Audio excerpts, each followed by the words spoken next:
and welcome to Life with Nat. I hope you're all super good. This is Monday, lovely Monday morning.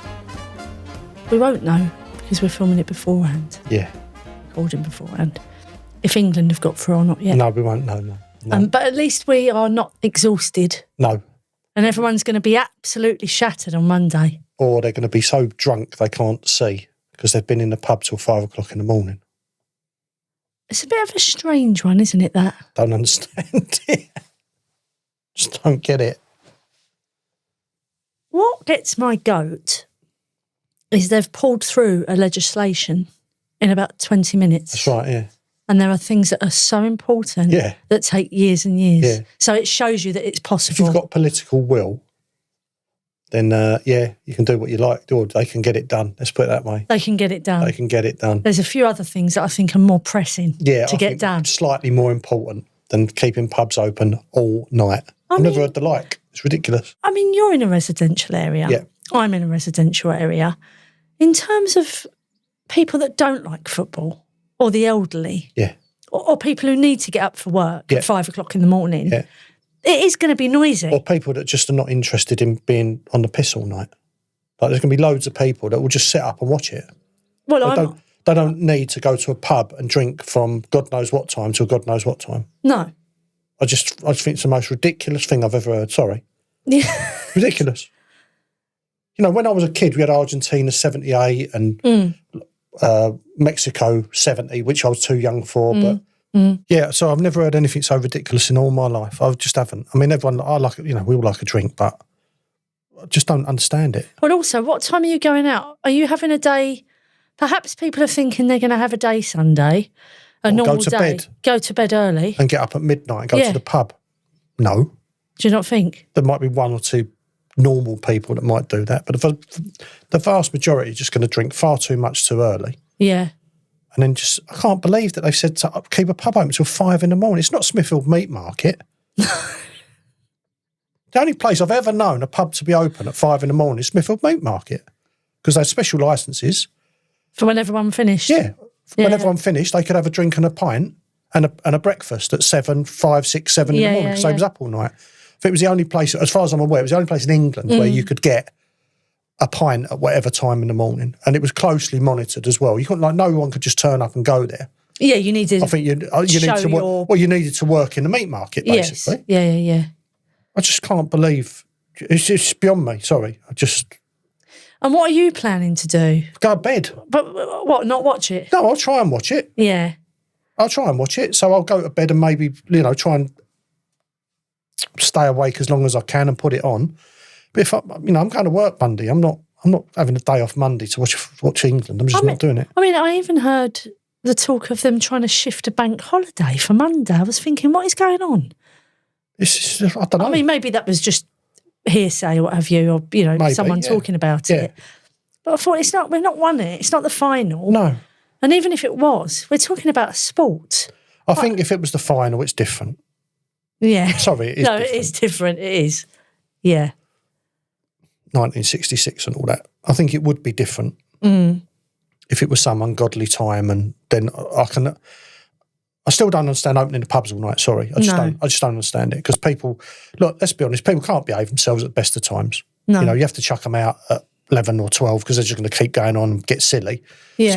So I just don't even want to. If we lose, I don't want to think about what's going to happen because you'll have lots of very, very, very, very, very drunk people, angry people, drunk people. And I don't even want to think about it. It's a shame, isn't it? It's a shame that people spoil it because it is a really it brings the country together. It does, yeah. And, I put on that Free Lions song in the car or whatever. It is, and I really love it. It's great, yeah, but that's the nature of people sometimes, is that some people just can't help themselves. They've got to go too far and... Yeah. It just, I don't get it. And also to be able to rush through emergency legislation in 20 minutes or whatever it is so that they can open pubs for a football game. I can't believe it. I genuinely can't believe it. I don't think any government's able to change the colour of their pens in 20 minutes, let alone put emergency legislation through so everyone can go on the piss all night. Well, I think it's a really good thing because what it shows is that they're able to do things quickly. But they're clearly not. This is just an exceptional circumstance. Well, unfortunately, the exception, they've been uncovered. Yeah. So we now know that legislation... If there is political will to get something done, then they can do it. And I think they're doing it just because everything's in a bit of a state at the moment. And I think Keir wants to leave with people saying, oh, do you remember, though, he did that? Yeah. And he did that. And when we got beat, everyone smashed up Trafalgar Square, which happened the last time. Because that's what happens. Sorry, but it does. Well, there we go. We can't predict the future. No, we can't. Hope there's no violence. No, let's hope not. I hope we're still through when this goes out and everyone's in a good mood. Yeah, and our cars are all intact afterwards. Absolutely. Apart from yours. What have you done to that wing mirror? You've got a beautiful new van out there. Didn't do anything to it.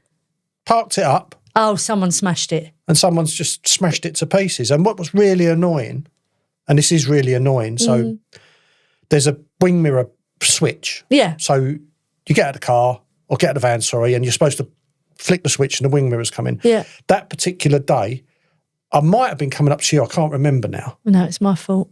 No, it's not your fault. What was happening? Something was happening. Oh, no, I was going out for a curry. Right. So with the fishing lads. Yeah.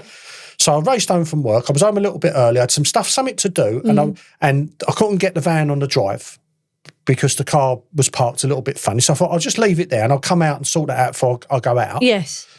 And then I've run around. Yeah. I've done some stuff and whatever. Come back, and then I've had a shower. Johnny's come to pick me up, and I've gone out, and there's this wing mirror. There's all bits of wing mirror all in the road. Sorry, and I've realised. I know you shouldn't laugh. I shouldn't laugh. And then I've realised that I forgot to put do the switch so that the wing mirror comes in. But do you know what's really annoying is I found out the next day, if you go into settings, you can make it automatically come in, which I never knew. Because obviously, it's new, isn't it? New. So that's not your fault. Yeah, and it turns out it'd be easier to find Aztec Gold than a wing mirror for a brand new Ford Transit van. Because I don't know if it's a problem with the supplier/manufacturer or the complete incompetence of my local garage, but I've now been waiting nearly 4 weeks for a wing mirror. It's ridiculous. I mean, luckily, what's left, I've salvaged it and I can drive. You can see. I can see and I can drive. But again, it's one of them, you just think, how hard can it be? Give them the reg, phone Ford up, get a wing mirror delivered, put it on. I know what to do. What's that? Phone Keir Starmer up. I'll do it in 10 minutes. Do it in 10 minutes. Yes. It'll be like that. Yes. It'll be there with you. He'll deliver it personally. Absolutely. But the worst bit of it is as well, sorry, this is sort of technology and, new stuff and new vehicles and whatever. Yeah. They've decided to put the Bluetooth receiver for the radio in the wing mirror. No, they haven't. They have. Right? So possibly the most ridiculous design fault ever. What I want to know, one wing mirror or both? Well, it would appear to be the driver's side because that's the one that smashed to pieces, and I've got no radio. So I'm now driving about in complete silence unless I play music on my phone, which is fine, but I don't always want to do that. I quite like the radio, listen to a bit of TalkSport. Absolutely. And someone at Ford, right, has had this thought process. Oh, yeah, we used to have an aerial on top, and that got broke a bit sometimes. People snapped it when they put a great big bit of 4x2 through it because they had a roof rack on. So rather than putting a shark's fin in or something, a smaller aerial, which is what I would do, someone thought, well, what's the most broken, damaged piece of what's the bit of the van that generally, if you've got these and you don't forget to do what you should do, they get smashed to pieces on a regular basis. What's the only piece of this van where you need a season ticket for the Ford Parts Centre? It's the driver's side wing mirror. Ridiculous. Because they just get smashed to bits by, you get a dust cart or a bus or someone that can't drive. Yes. Too close, coming down the hill, wallop, smashed to pieces. And it would appear they've put the Bluetooth receiver for the radio in it. So now it's 900 degrees centigrade, I've got no radio, and the van's telling me there's snow on the road. I've got the frost, the thing that comes up when it's frosty? Yeah. So I'm getting in the van in the mornings, ding, it comes up, and apparently I've got to be careful in case I hit some ice. Oh. Well, it looks nice. Yeah, it looks nice, but it's quite annoying, It is annoying. Yeah. You don't need it, do you? Not really, no. Not. But then it's sort of part of my fault. You got to blame yourself, haven't you? Oh, yeah. I don't think so, though. Well, it is really. I should have put it on the drive and I didn't, and then I left it out, and he's just asking for trouble, really. I know. But it's a sort of series of unfortunate events. Yes. Yeah, it is, yeah. It is. But there we go. There you go. But what's happened, sorry, just as an aside. So I've upgraded, you get these upgrades for the iPhone. Yes. They come, don't they? You upgrade but you just do it. Now it screens calls. That's right. Which I didn't know. I haven't asked for it. So there's every chance that someone's phoned up and it's screened the call and they just, oh, bollocks, put the phone down. Phone someone else. That could have happened. Possibly. Yeah, but we'll never know, will we? So there we go. Sorry. But everyone's got that if they've done an update, remember? Yeah. So it's not new it's not new, yeah. You look like Tony Soprano in your shirt this evening. Thank you very much. I don't know if that's good or bad. I mean, he was a very handsome man, by the way, if you don't mind me saying. Well, it's a very smart shirt. Well, it's a Marks and Spencer's, I like a bit of M&S. I certainly do. Only, but the colour's lovely on you. Thank you, yeah. I've got a slight tan. You have got a tan. How you bites? One of bites is bleeding.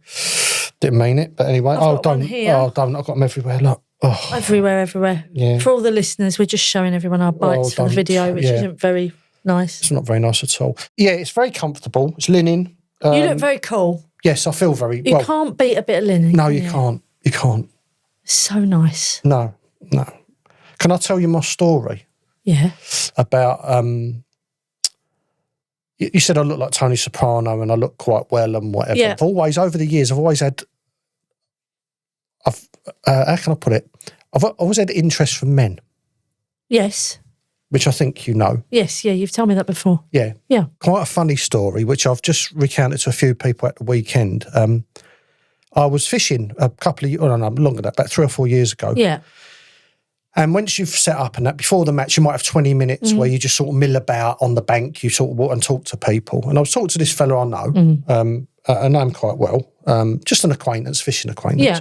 So I'm chatting away to him, and he said to me, he sort of stopped me, and he stopped me, he said, hang on a minute. He said, look, I'm not a homosexual. Right. But I'm strangely attracted to you. Right. Which threw me a little bit. Yes. Which I wasn't expecting, and as a consequence, I didn't really catch a lot that day. No. Because it was quite a strange conversation to have in the middle of December. Yes, yeah. But how did it go after that? You can't leave it there.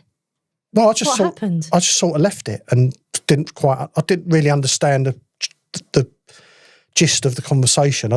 He's absolutely not. Well, no, but there are lots and lots of straight men. I know gay men who only sleep with straight men. Well, I know gay men who say, no, I only sleep with well, I don't know if I'm opening up a can of worms here, but yeah, and we went out for lunch a couple of weeks ago, and I've got a couple of stares as well from gentlemen. Yeah, yeah. So maybe I've just got that look. I don't know of whatever that look is. I don't know. I don't know if there is a look. I just think you're a handsome man, and yeah, really, I'm not sure about that. Well, fishing for compliments, but I'm not sure. Well, yeah. So over the years, there's been quite a lot of that, really, which doesn't. I don't find it offensive, really. No, of course. Why not? No, I find it quite sort of, it's quite nice, really, in some ways. But you're flattered, aren't you? Yeah, it's flattering, yeah. Yeah. And I had another fishing mate who said to me, I told you before, he said, I walked into the tackle shop and he swore I'd had some work done. He said, you look like a Hollywood film star. I put my cream on, you know. Yes, your cream. The cream, your cream, yeah. And again, you know, sort of this sort of... But it's nice. I think it's nice. Listen, it's rare, I think, from your business, what you do all day, down to the sport that you play, all the things you do are quite alpha male. They are. So I think if someone pays you a compliment, a man pays you a compliment, you're just not used to it. It's a rarity. Very, very, very rare. And I'll tell you another really big male thing. I know you've done your thing in Copenhagen this week about weight and all the rest of it. Yeah, I have, yeah. But another really big male thing, and I don't know if any of our listeners or whatever will subscribe to this. I don't know if their husbands have ever mentioned it, but men love to tell other men they've put on weight. Really? Yes, they literally. Do they? If I see somebody, right? Yep. And I think, put on a bit of weight, I'll go, you look really well. Yeah. Right? You look really well. That's what I would say. Yes. So I saw someone the other week. I haven't seen him for a while. Yeah. And he's put a little bit on, but I'm not judging, right? No. And I just went, you look really well. Someone else walked up to him and said, fucking size of you. Look at the size of you.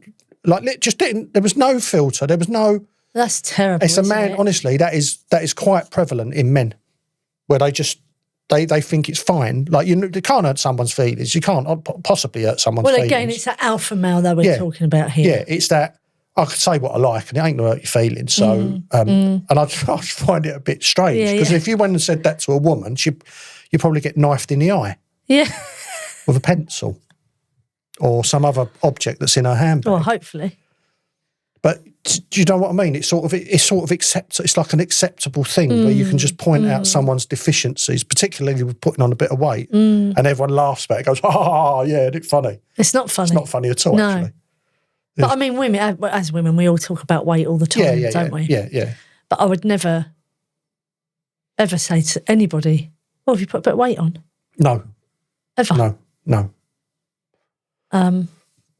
Mind you, interestingly, then there's the conversation and argument that when you say, oh, you've lost loads of weight, you look really well, that shouldn't be all right either.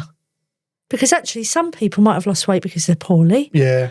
Or there's something wrong. Or they're under stress. Yeah. So I don't know why losing weight is a positive thing.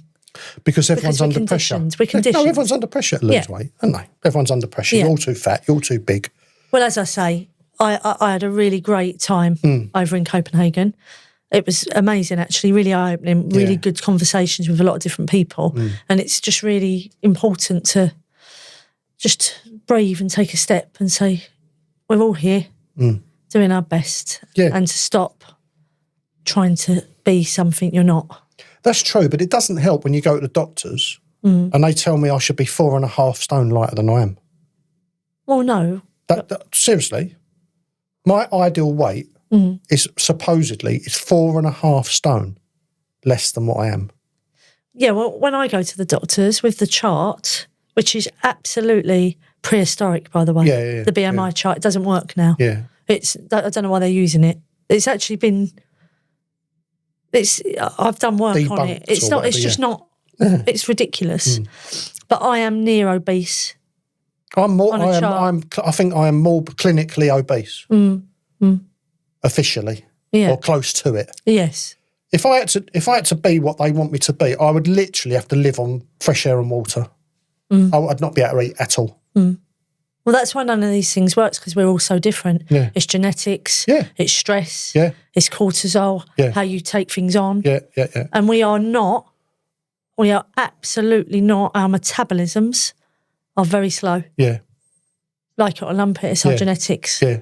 We eat and we put weight on. We look at something and we put weight on. Yeah, that's right. It's the way we are. So I didn't mean to get into the weight, but no. It was the thing, about blokes really, alpha males you mentioned. And it is absolutely a thing. I mean, a lot of people won't admit it. No. But it's absolutely a thing, is where someone thinks that they're being funny and they'll walk in and go, "Carl, look at you. You put a load of weight on, haven't you?" Like, I suppose, and funny. Like literally, and you can see the person's face drop, and you think, well, I can't say too much, or I'm not going to make a big thing out of it. Yeah, it's like really saying you wouldn't walk in and go, "You're really ugly, aren't you?" Or you know, or whatever. Oh, you're bald. Yes, exactly. Oh, you've gone really bald, haven't you? Yeah, people don't say that, but when it comes to weight, they've got no filter at all. Yeah, it's interesting. Yeah. Is that the same for you boys who listen to this pod? 07788 20 19 19. There's enough of you out there. Or stories that the husbands have come home and told the old ladies. Let us know. Yeah, it's horrible actually. Yeah, it's not very nice. Well, no. It's putting people down, isn't it? Yeah. It's that sort of I'm the king of the jungle type thing. Yeah, I think it's more. Well, I don't know actually. No, it might be a little bit of that, but it can also be people just playing up in front of other people. And it can also be that someone's just not very nice. Yes, it can, yeah. That's another thing. They're just not a very nice person. I know, but there are people, there's, a bloke at the pub, for instance, he just likes to talk. And whatever, it's not really conducive, just be quiet. Yeah. Everything that comes out of his mouth is stupid. Yeah. But he likes the sound of his own voice. Yeah, there's loads of people like that. And you just think, just be quiet. You've got nothing good to say. No. It's nothing interesting to say. No, it's just cobblers. Just be quiet. Yeah. And it's always comments like, but a bit like that. Yeah. Or commenting on someone's trainers, or just if you can't say anything nice, say just be quiet. Be quiet. Yeah, that's right. Yeah. Lucky we're not quiet, because we wouldn't be doing a podcast. Well, I think we wouldn't have many listeners, would we? No, not really. From our last pod, we got some lovely messages. Really, really nice. We got some crackers, actually. Really nice. We've got one here from Camilla. I never got on Mr. Frosty. I will forever be sad about that. And my mum sold my Sky Electrics and I have never, ever forgiven her. Oh. She must hate that, as she has been the best mum ever and I still harp on. So that was Camilla's 2 little disappointments. But we've had, quite a lot of people talking about the disappointments. Yeah. So you obviously spoke about your football boots. Yeah. And Shelley said, "Hi, Nat and Tony, that football boots story stopped me in my tracks. I can't bear you never got your football boots, Tony. I can't cope with disappointment kids feel. I imagined if it was my boy, Shelley." So it really upset Shelley that you didn't get your boots. That was tame compared to the other one. So what's the other one? Go on. I mean, this is... The football boots was the precursor. It was the preamble to this one. Go on. When I was around 8 or 9, I discovered fishing. I know we're going on, but you know when you just find something and it just resonates and you just think, I want to do this? Yeah. And I was infatuated, literally infatuated.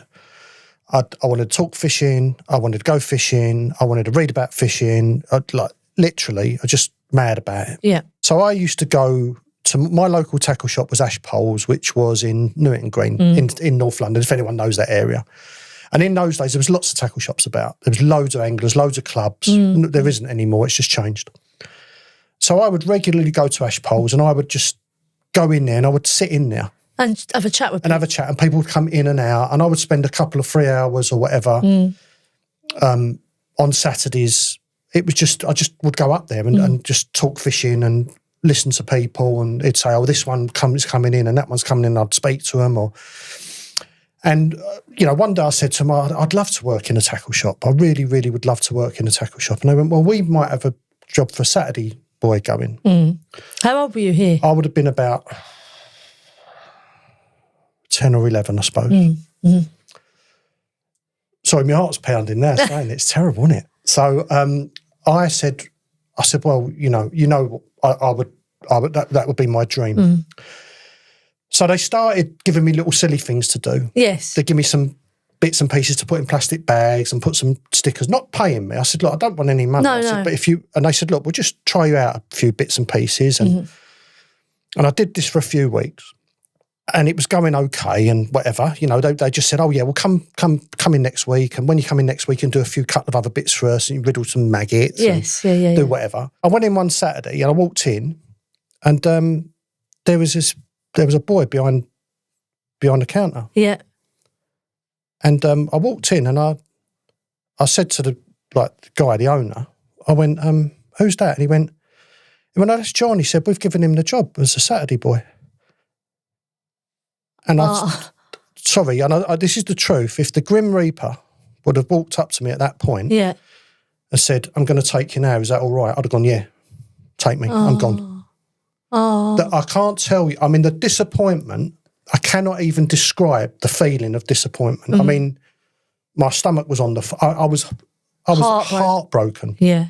The fact that he hadn't spoken to me or said, look, we've got this other kid and we think he's a bit better. And I'd have been upset. But the way I found out was absolute. I can't tell you how it still affects me to this day. Yeah. I can understand that. Yeah. And also it's the whole, I can imagine you on the Saturday excited to go up there, walking up there and seeing that, And it was just so unexpected. It was so unexpected, which was the main one. But it was that feeling of total rejection. That's what it felt like. Was there a feeling of jealousy as well towards the boy? No, there wasn't at the time. Afterwards there was. Yeah. At the time, but it was just rejection. I didn't even see him. It was just complete rejection. And I couldn't breathe. I was like, don't. Honest, it was absolutely, it was soul destroying is the word. But all these things shape you. They do, yeah. They do. Yeah, I still have fucking nightmares over it. That's how they shape you. Crazy, isn't it? Yeah. And I think, that's my one. I mean, there's people probably got theirs and they probably don't, it's probably not as simplistic as not getting a job in a fishing tackle shop. There's probably much deeper, darker things that have gone on or whatever. But Yeah, that was mine. I mean, the football boots paled into insignificance compared to that. Yeah. The next little piece of this pod may contain something that the children's ears might not want to hear, so you might want to switch it down. Cheers. So mine was, and it's not, well, again, I do think it's shaped the way I am now. It was December and finding in Mummy's wardrobe. Oh, Christmas presents. All the Christmas presents. She wasn't very good at hiding them. But all at the top of her wardrobe. Yeah. And I must have been looking for them. Of course you do. We always did. But I couldn't believe it because I must have been really young. Yeah. And I remember that feeling of, it's not what I thought it was. It's not what I thought it was, yeah. And that was really disappointing. Yeah, and I wonder now if that's why over the years I've been so ridiculously over the top about storing them in different places. Not being found. I've been really fastidious about it. Securitas turning up on Christmas Eve with a big box full of where you've had them off site for the last 4 months. Yeah. But that was a huge one for me, and I won't forget that. Yeah. The realisation that that it's not true. Tony, I promise you, step 1 pants will be good for you. I really feel they will be, because they just were. As soon as my husband put them on for the first time, he was just like, "Wow, these are the pants." Because his mates at rugby had a pair, and someone accidentally got the wrong size. They couldn't be bothered to send them back, so James got his first free pair. Tried them, great. So then we bought another pair, and then every time it's Christmas or birthday, we say, can you just buy 1 pair of these pants? So now he's got several pairs of step 1 pants, and they're brilliant. So maybe that's what you need to do. Ask someone to buy you a pair of the pants if you've got it'd be Christmas now, wasn't it? Because you've just had your birthday. But yeah, Christmas, you might get some pants, Tony. Nice. Anyway, hope you're all right and you're surviving the heat wave. I'm just filling up a million pools in my back garden because we currently don't have a hosepipe ban in Derbyshire. So I am preempting that happening. We did have one filled up last week from last Friday, and we emptied it last night, and every night I was just chucking it all on the plants in the garden. So I try not to waste the water either. Brilliant. You've had loads and loads of pants. I have, loads of pants messages. We're going to do a pants try-on, as I've said. I think we need to do a little pants try-on. It won't be video. It will be audio only. You don't want it. No, it's definitely not going to be video. It won't be video. It'll be audio only on Patreon, and I will have my back to Tony, because as we said... You'll be out of the room, as we said, young lady. As we said, you said, how are we going to explain? It's going to be fucking weird if you're in the room. Yeah, that's right. Very weird. But it's fine. We'll work it all out. I can step out while you're trying them on. Okay. Right. Logistically, it's a bit mad. It is a bit odd. Emma is a magician and she can edit it all together. Yeah, it will be fine. Fine. I just get confused. I mean, people have said about step on, and I go on and it says, what type of body shape are you? And, I know. We'll have a look. I don't know. I mean, one here from Lord Neil. Okay. Lord Neil is a regular listener to the pod. Hanes. Comfort Flex Fit. Total support pouch. Get Tony to try these. Game changer. I'm a baker, so I'm in 375-degree heat all day. I'm a larger-bodied guy, and I switched to these last month. $15 on Amazon. So there's another pair for the try. There's loads of them. That's the thing. There's sort of loads. There's quite a lot of different ones.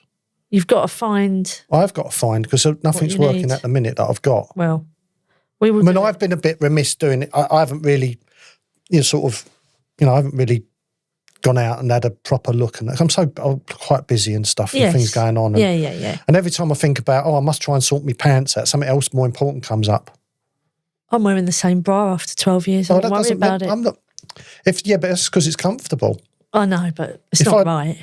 If I had a pair of pants I liked, I'd wear them for 12 years. I'd wash them in between. No, of course. Yeah. I don't mean I'd wear them for 12 years. Absolutely. Now, this is lovely. Hi, Nat and family. Hope you are well and surviving the heat. Here's my childhood letdown story from me to my daughter. Tilly, I'd like to take this opportunity to publicly apologise for one of the greatest parenting failures of all time. On your 10th birthday, we proudly gifted you a trip to Harry Potter Studios, a magical adventure. Fast forward 10 years and somehow that gift is still loading. To make matters even worse, your little sister Bella casually went there on a school trip. To your credit, you've never moaned about it. In fact, we've had a laugh and you say you'd rather go somewhere with animals instead. I promise I will make it happen, and in my defence, we have had lots of brilliant days out. I just seem to have spectacularly dropped the quaffle on this one. Sorry, Tilly, if it helps my own childhood disappointment was hoping for a Mr. Frosty and never getting one. Love you lots. Here's to making up for the lost magic. So the moral of this tale is make sure you book something before you gift it. And I tell you something now, on Eliza's 9th birthday, we wrote in her card, we're all going to see The Lion King. And we still haven't been. And she mentions it.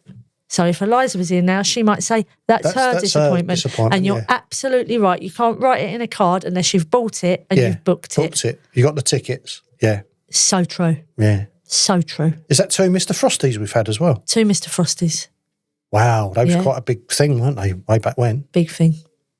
I don't think I had a Mr. Frosty. What did they do? Was they ice cream maker? You put water. Yeah. It was sort of a slushy maker. Slush maker. I remember them. Yeah. Little snowman. Yeah.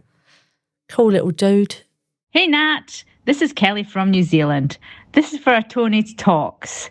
It's about childhood things that you were always promised. Well, I remember, it wasn't really, I was promised it, I got it. It was a £100 note from my boss when I was 14. I worked in like a local kind of corner shop for the whole of the school holidays. And I thought, £100 note. So my mum always said she would keep it in a safe place for me and I'd be able to get it one day.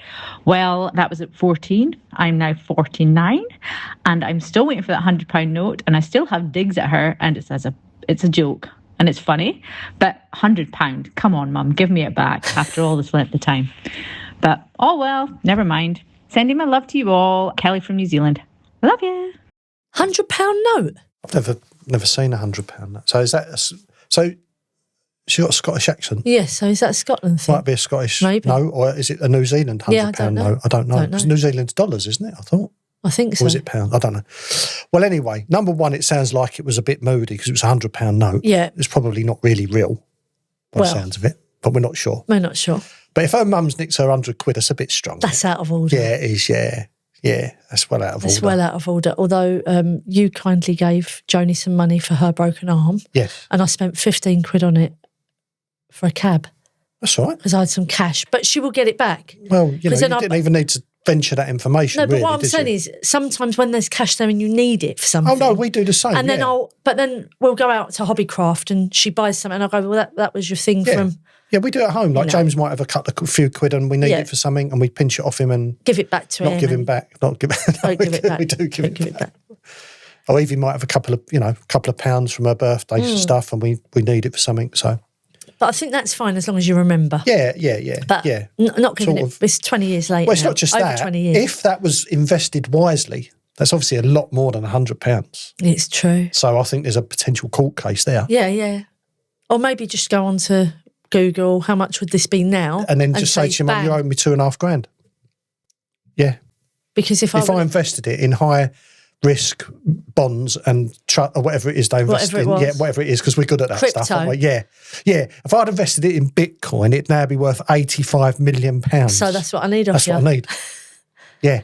Nothing I can do. That's exactly, yeah. Yeah. And there's a solicitor's letter winging its way to you as we speak. Definitely. Well, there you go. Try that one. Yeah. That'll be nice. Yeah. Nice conversation with the family. I'd do it just before Christmas as well. Yeah, or birthday. Or something like that, sort of family gathering. Yeah, or before a christening or wedding, something like that, just to add a bit of spice to it. Hi, Nat and Tony, it's Angie in Northampton. I've just worked out that my childhood disappointment is actually 40 years old this year. I was a massive AHA fan in 1986 and I had A2 posters on my bedroom wall, mainly of Morton Harkett from AHA. And my dad at the time worked for a kitchen company in London and happened to show 3 young men around the factory and the showroom because they were buying a flat in London and needed a new kitchen. And it turns out that it was AHA. He had no idea and never got their autographs. And it still hurts. Yeah, it's not Dad's fault, though, is it? Well, I mean, he's not going to be, he's not going to be au fait with the 80s bands. Popular modern culture, is he? I mean, imagine that sounds if David Bowie come into his shop, he wouldn't know who he was. No. And he'd go, this bloke come into my shop today was a singer. Yes, that's you true. Go, who was he? His name was David. He used to be called Davy Jones. He's got some other name now, name her after a knife. That would have been that sort of conversation, wouldn't it? He's gone, Dad, David Bowie's coming to your shop. Yeah. Oh, I don't know who he is. Don't know, I ain't got a clue. Yeah. It's a bit unfair, really. I understand she's disappointed that he got to meet them and she didn't. Yeah. But it's not his fault that he didn't know. But if they'd have said, if he'd have been walking around the factory and he'd have said, well, lads, I mean, you're not from round this way, are you? And they'd say, oh, no, we're from Norway. And, what do you do then? Oh, we're singers, and anything I know, and they might say, oh, yeah, we just had a number one, with a cartoon thing and whatever. And if that happened and he didn't know that his daughter had them on their wall, then I think he's culpable, definitely. Yeah, okay, fair enough. I don't think that was probably the conversation. He's probably saying, do you want gloss or matte? I thought that was going to go. That story, when I first heard it, I thought it was going to go. And then Dad ripped all my posters down to redecorate the wall. Yeah. And I was absolutely furious. Yeah. There was another disappointment that I will never forget. I had a film on VHS that I taped. Oh, it was taped and someone taped over it. And I'd not taken out the little tag. Tag, and Daddy taped the golf over it. Yeah, I remember that. But I think it was A Sword in the Stone or something like that. Yeah. Just something really good. Even taking the tag out then you could put sellotape over it. There you go. So it didn't matter. You could break the tab. Sorry, this is for people of a certain age. It is actually, sorry. Video VHS cassettes. Yeah. Big black ones that we'd put in and you could record things, tape things. And had a little tag at the back. And if you didn't want it to be taped over, you broke the tag off. So there was a hole instead of a piece of plastic. Yeah. And that normally meant don't tape over this. But what people would then do is they'd get a piece of sellotape and put it over and tape over it anyway. And it used to cause quite a lot of arguments. A lot of arguments, yeah. Yeah. But yeah, I was very upset about that one. Hi Nat, just wanted to drop you a message. It's Rebecca from Nottingham again. I'm just listening to the Russell Howard podcast that you're on and really enjoying it. It's like two of my favourite podcasts come together. So it's really brightened my day. Oh, thank you very, very much. Yes, I did Russell Howard's. Oh, yeah. That's 5 brilliant things. And you name the 5 brilliant things, you have a chat about them. Oh, right. It's quite good. Yeah. If I had to ask you 5 brilliant things that you can't live without or that you love, what would they be? Putting you on the spot now. God, what a question. Maybe do it next time. Will you ever think about it? We'll do it next one. Are they inanimate objects or is it people? Anything you want. So I did napping. Right, okay. I did... bit weird. I did napping, brilliant things. I can't even remember what I did now. That's terrible, isn't it? Oh, well, can't remember. Oh, well. But anyway, it could be anything. Something you like, you can be funny with it. Doesn't really matter. Yeah. So I just think it's quite a good one. Am I allowed to copy Russell Howard's podcast with you? I think so. Well, you're not copying it, are you? Well, firstly, I'm fucking promoting it. Well, you're promoting it, number one, but it's not a copy, is it? You're saying, I went on Russell's podcast and he said, done this, and so what are yours? Yeah. You're not going, I've come up with this really brilliant idea. I was sitting in the bath the other day and I thought, shall we do 5 brilliant things? Yeah. And then you're sort of plagiarising terribly. Yes. And probably going to get sued. A solicitor's letter, Fine. So I'm sure he wouldn't mind. But anyway, 5 brilliant things. 5 brilliant things. Have a little think and we do it next time. Be good. Okay. Hi Nat, I can't think I can keep this under 1 minute, but I'll be as quick as I can. Just going back on your last pod with Tony about the hydration breaks. So I saw a real TikTok, something the other day, that basically said, obviously the major sport in America is American football.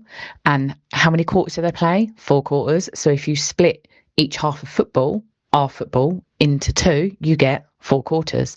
And what do they do in these breaks? They play adverts.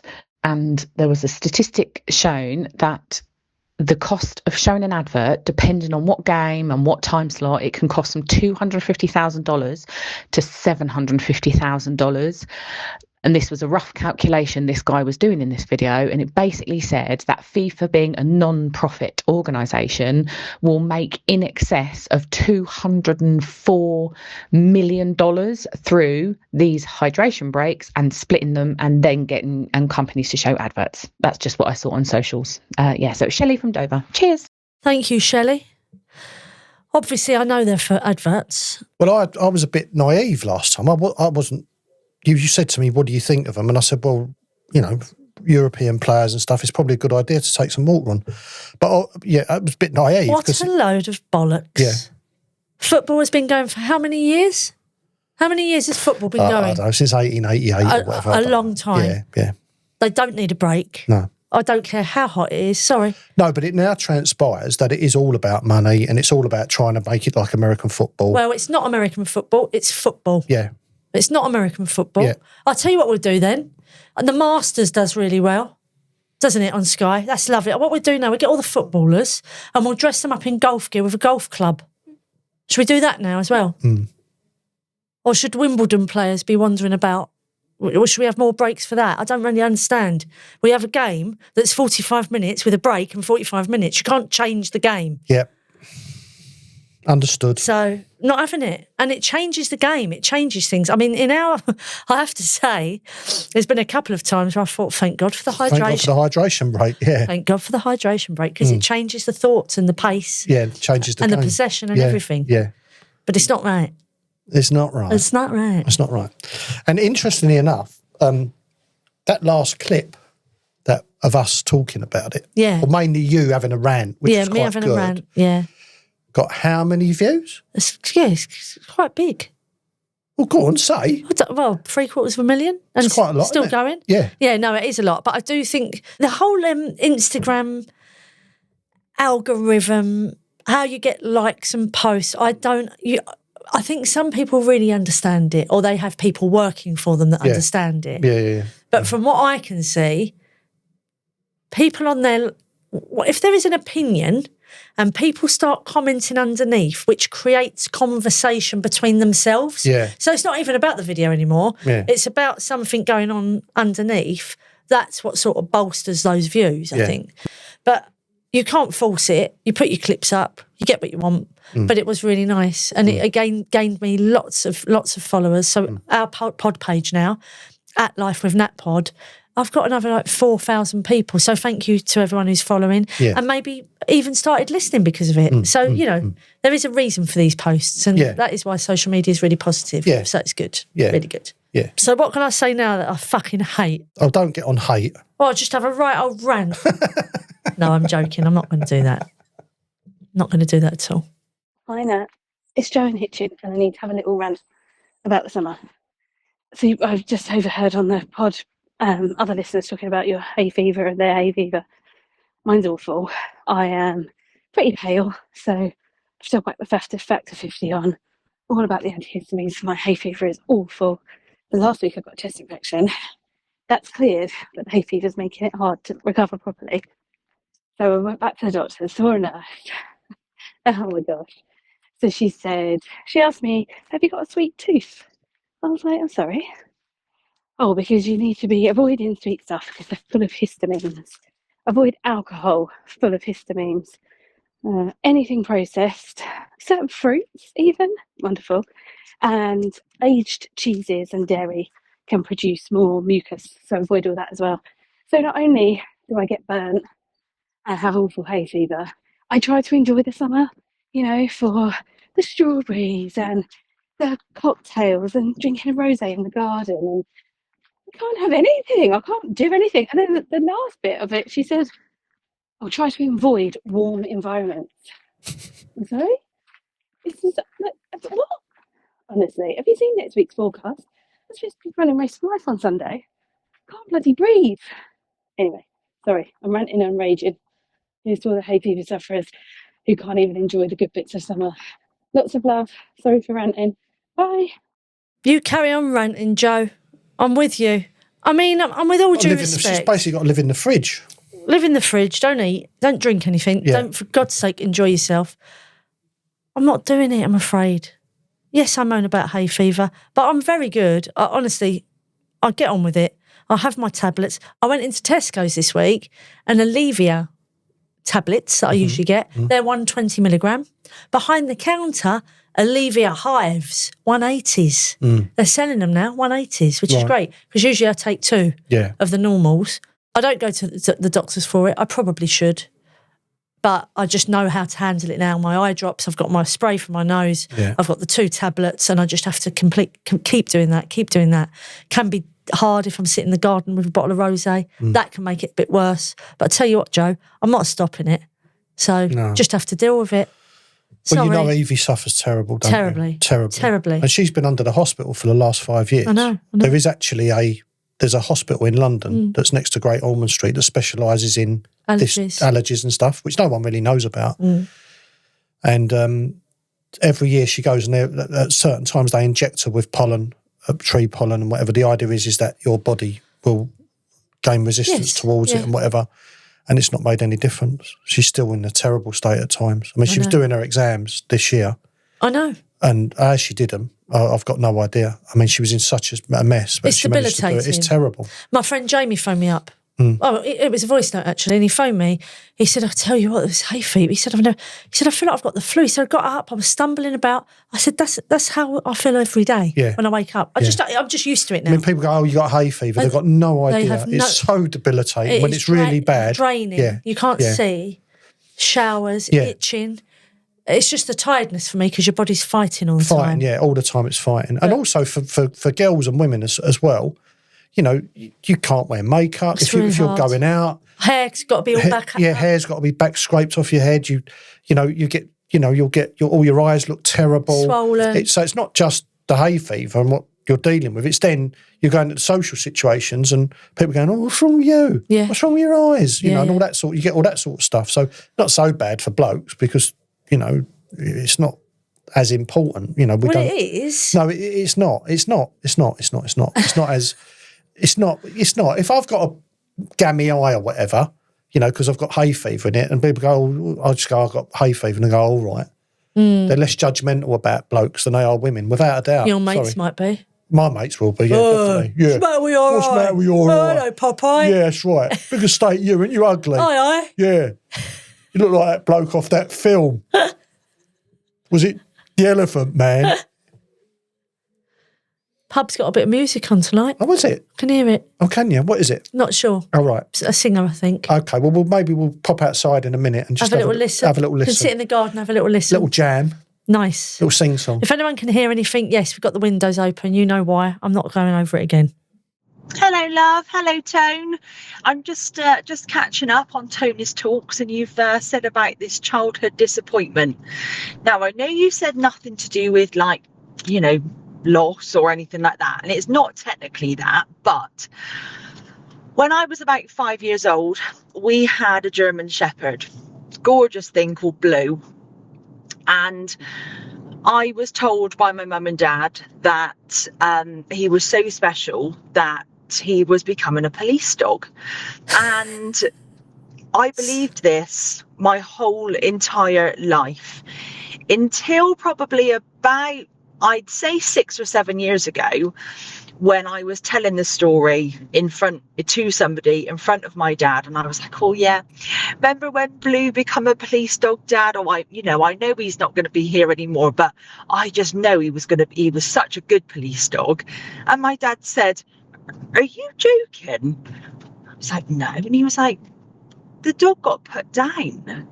The dog had to, you know, it was at the end of its life, and, you know, it had some sort of, you know, skin condition or something, and yeah, the vet said he had to go. So that's what we told you." So literally, I mean, I'm 40 now, so for 30 years, I was 35, yeah, so for 30 years, I was convinced that my lovely Blue had gone to be a police dog.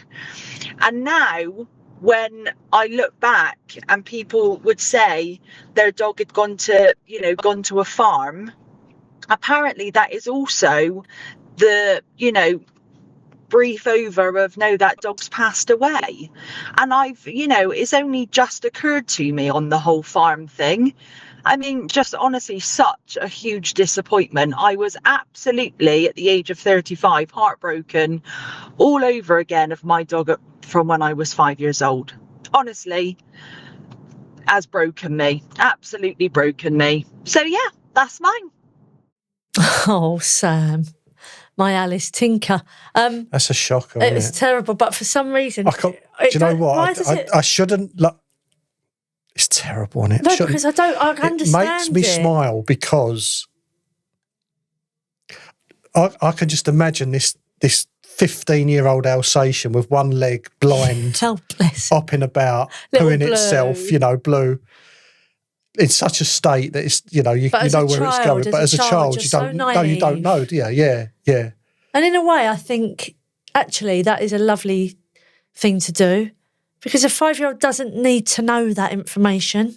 I'm in two minds. So there's one part of me that says it's a really nice thing to do. Protecting. But then as a child, I would think, well, why does my dog want to go and live on a farm and not be with me? Why has it left me? So it might be worse doing that than saying, look, sorry, it's the dog's time.